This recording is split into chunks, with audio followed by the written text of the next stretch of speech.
Replicate project is a European-funded Horizon 2020 project, and it's about helping the residents of Bristol face the energy and transport challenges that currently exist. The Created by Us strand is the part of Replicate which has been co-designed with people living and working in parts of the city most affected by fuel and transport poverty. So instead of just plunking in some smart technology into the area, this strand is actually about getting people in the area involved in trying to make technology work for them, connecting them to the issues and using technology to help address it. As part of Replicate, we've been using the Bristol approach.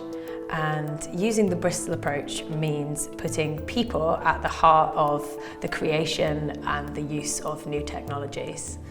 So people in East Bristol have identified that air quality is a serious issue affecting them. To look at the air quality, we need to sense it using nitrogen dioxide sensors. We've developed a ladybird sensor. It's been created here at the factory. Now this sensor looks like a ladybird, but it's also got a small computer sensor on the inside.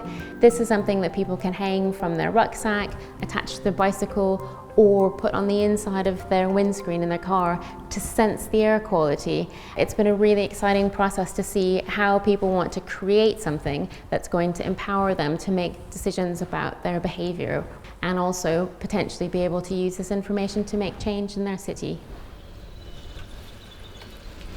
My name's Claire, I'm an architect in central Bristol.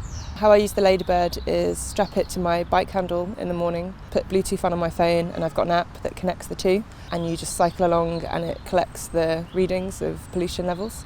I've also been keeping a diary of the travel, what the weather's like and how bad the traffic is. It will kind of correlate. If there's a spike in pollution, it will say that maybe it's because I've been sitting in standing traffic.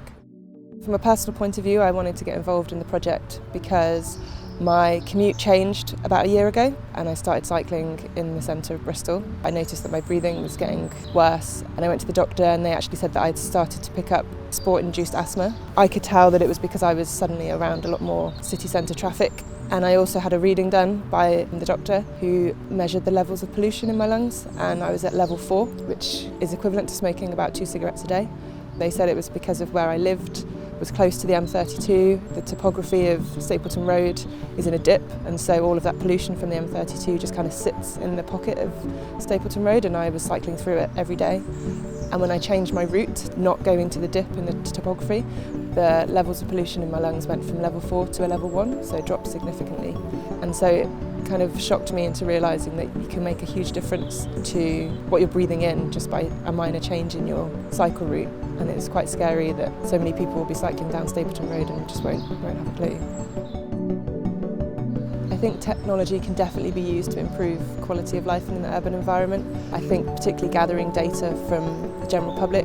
As an architect, I can then use that information when I'm designing spaces and actively respond to how people are perceiving and experiencing the spaces, and hopefully that would help improve the public spaces. This project has increased connections between people, communities, and it will increase the resilience of the city and of Bristol as a whole. Bristol has a serious problem with air quality, and it's been a great way to actually help just regular people talk about it and raise that issue on a larger platform. People have been able to connect on an analog level as well as on a digital level, and these connections aren't going to stop when the project ends. These are going to continue.